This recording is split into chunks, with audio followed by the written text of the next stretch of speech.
साहेब नमस्कार.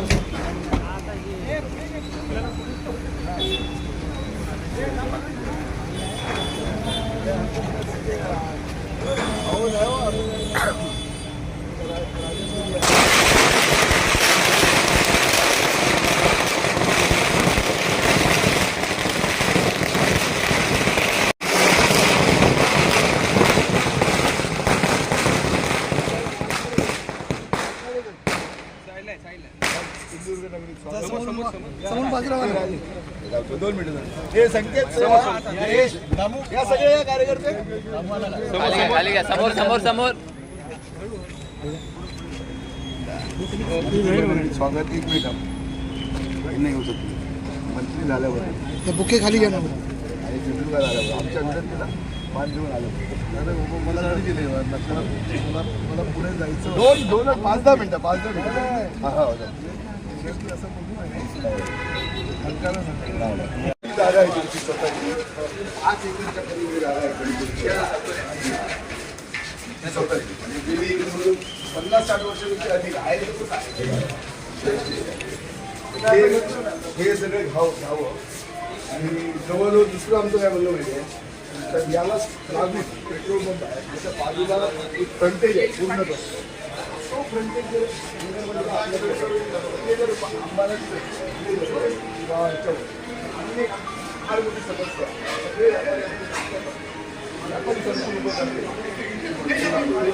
बाजूला एक पेट्रोल पंप आहे. पेट्रोल पंप आल्यानंतर फ्रंट आहे तो साहेब आम्हाला नगरपालिकेला चांगलं करते.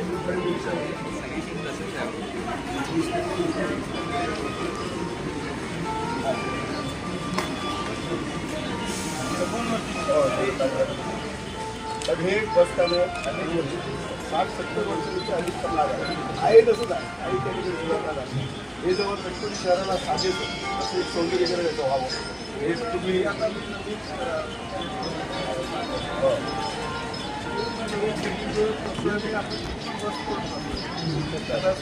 बघला 5552 अर्धे मार्गे बडगेतो नवडे प्लॅटफॉर्म नंबर 5 5552 अर्धे मार्गे बडगेतो नवडे प्लॅटफॉर्म नंबर 5 वर 5 एकर जागा आहे.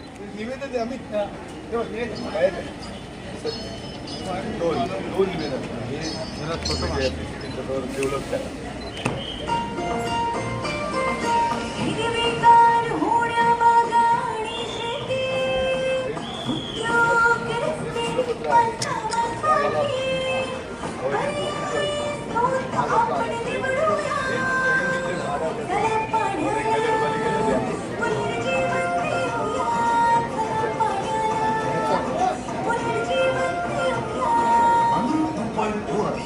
नगर विकास विभाग महाराष्ट्र शासन.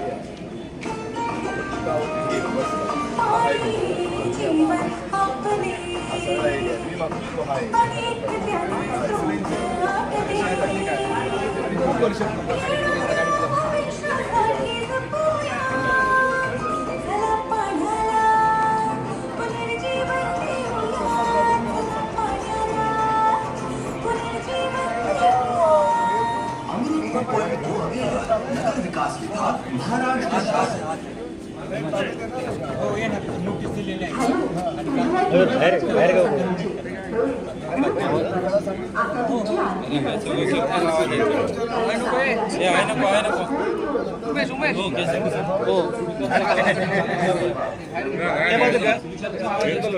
बाहेर गेले का पुण्यातून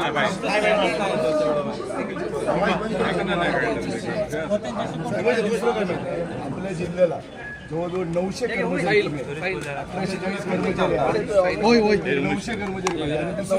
आणि 900 म्हणजे जो बॅकलॉग सांगितला आणि जवळजवळ 340 गाड्या आहेत. अजून एक 60 गाड्या माझ्या जिल्ह्याला मिळायला पाहिजे. मग या सगळी सेवा व्यवस्थित एक 60 गाड्या या सगळ्या संजय आगरे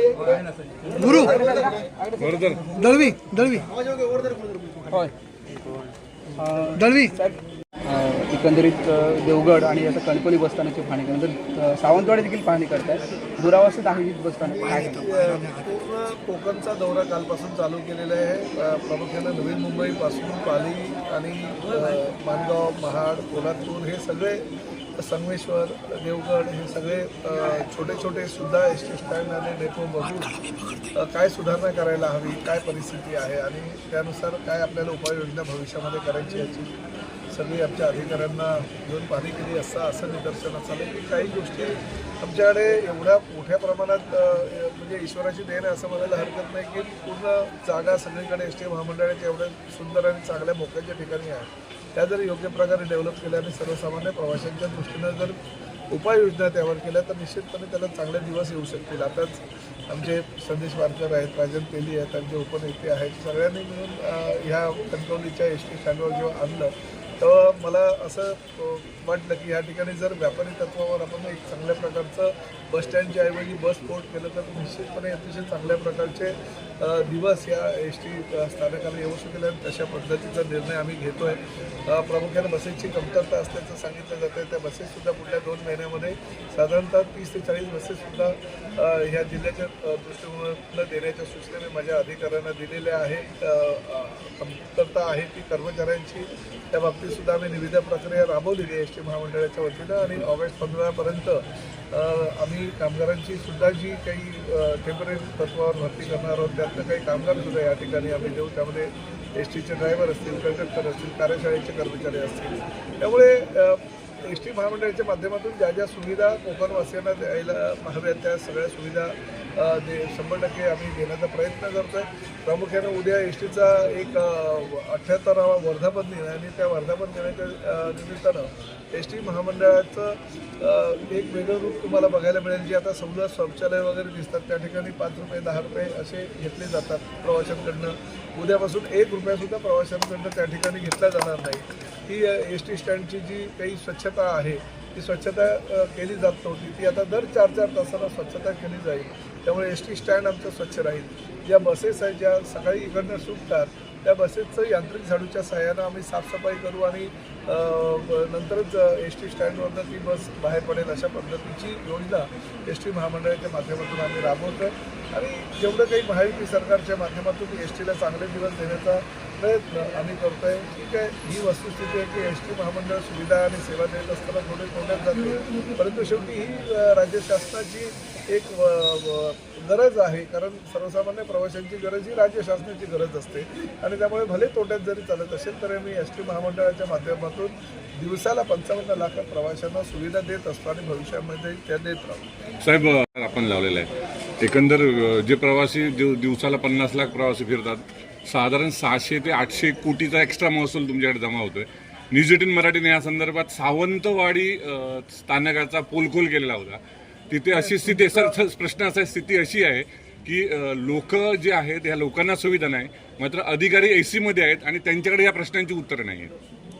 कुठल्या अधिकाऱ्यांना तुम्ही प्रश्न विचारला होता आणि कुठल्या अधिकाऱ्यांना तुम्हाला उत्तर दिले याची मला कल्पना नाही आहे. परंतु तुमचं हे पोलखोल करताना 600 ते 700 कोटी रुपये कुठून आले हे मलाही कळत नाही. एवढी काही ही मोठी अमाऊंट नसते. 2 रुपये अधिभार लावण्याच्या माध्यमातून आम्हाला साधारणतः त्यातनं 30 कोटी रुपयाच्या आसपास हा महसूल प्राप्त होईल आणि महसूल प्राप्त झाल्यानंतर एस टी महामंडळ आपल्या खिशातले 8 ते 10 कोटी रुपये टाकून राज्यातील सगळ्या एस टी स्टँडवरची स्वच्छतेची मोहीम जी आहे, म्हणजे मी मगाशीच तुम्हाला म्हणालो, जर 4 तासानं स्वच्छता, त्याचबरोबर सगळी शौचालय ही मोफत प्रवाशांना आम्ही उद्यापासून देतो आहे. आमचे जे ड्रायव्हर कंडक्टर आहेत त्या ड्रायव्हर कंडक्टरना त्यांना जी सोय आम्ही करतो आहे ती स्वच्छता, त्याचबरोबर त्यांचे शौचालयाची स्वच्छता, त्यांना गरम पाणी, एस टी स्टँडवर सर्व प्रवाशांना थंड पाणी, ह्या सगळ्या सुविधा आम्ही त्या 2 रुपये जो आम्ही स्वच्छता अधिभार देतो आहे त्यातून करतो आहे. आणि त्यामुळे काही गोष्टी ज्या आहेत त्या नाईलाजानं का होईना करावे लागतात. कारण एस टी महामंडळ हे साधारणतः 50% महिलांना प्रवासामध्ये सूट देत असते. 75% वर्षावरील जे प्रवासी असतात त्यांना मोफत सुविधा देत असतात. विद्यार्थी आहेत, अपंग आहेत, पत्रकार तुमच्यासारखे आहेत जे पोलखोल करत असतात, त्यांनाही आम्ही मोफत सेवा देत असतो. आणि मोफत सेवा घेत असताना तुम्ही जर 2 रुपये अधिभार दिला तर मला असं वाटतं की पोलखोल करत असताना सत्य पोलखोल करणं काळाची गरज असते. कारण लोकशाहीचा 4था स्तंभ म्हणून तुम्ही समाजामध्ये वापरत असतात. त्यामुळे माझ्या ह्या ज्या सूचना किंवा ही जी माहिती आहे त्या पोलखोल नंतर तुम्ही निश्चितपणे तुमच्या वृत्तवाहिनीच्या माध्यमातून द्यायला अपेक्षा. प्रवाशांना सुविधेसाठी मोठ्या प्रमाणात एसटीचा वापर केला जातो, मात्र एसटीच्या बसेस आहेत त्या फुटक्या आहेत. आता सगळ्या ज्या तुटक्या बसेस आहेत त्या आम्ही सगळ्या आता बाहेर काढतोय, कचऱ्याच्या डब्यामध्ये टाकतोय. त्याचा पूर्णपणे आम्ही बाहेर काढायच्या सूचना मी एस टी महामंडळाला दिलेल्या आहे. 8,000 नवीन बसेस आम्ही घेतलेल्या आहेत. आणि आता तुमच्या समक्ष सांगतो की कणकवलीला ज्या काही सुविधा पाहिजेत आणि जेवढ्या बसेस पाहिजे तेवढ्या बसेस मी देण्याच्या सूचना माझ्या अधिकाऱ्यांना दिलेल्या आहेत. आणि अशा गळक्या कुठल्या असतील तर DC आहेत ना, दिसली रस्त्यावर दिसली तर बघा, या गळकी एक बस दिसली नाही पाहिजे. मला सांगतो सगळ्या स्टॅपमध्ये टाकून द्या. तुम्हाला किती बसेस पाहिजेत? 65 पाहिजे. ठीक आहे, यांना लगेच 65 बसेसची मागणी केलेली आहे. त्या 65 बसेस मी पुढल्या 3 महिन्यामध्ये देण्याची व्यवस्था करतो. साहेब, मोदी कारची घोषणा मोस्टली केल्यानंतर तुमचे प्रयत्न राहणार की 100% सिंधुदुर्गात पर्यावरणमुक्त EV देण्यात येईल? पूर्ण सिंधुदुर्ग नाही, माझ्या दृष्टीनं राज्यामध्ये 2035 पर्यंत एस टी महामंडळाच्या सर्व बसेस या EV असतील अशा प्रकारची योजना महामंडळाच्या माध्यमातून आम्ही राबवलेली. आणि तशा पद्धतीनं आता एस टी महामंडळ ज्या आता आम्ही बसेस घेतलेल्या आहेत 8,000, त्यानंतर एकही बस ही आम्ही आता डिझेलची घेणार नाही. सर्व बसेस आम्ही EVच्या घेत आहोत.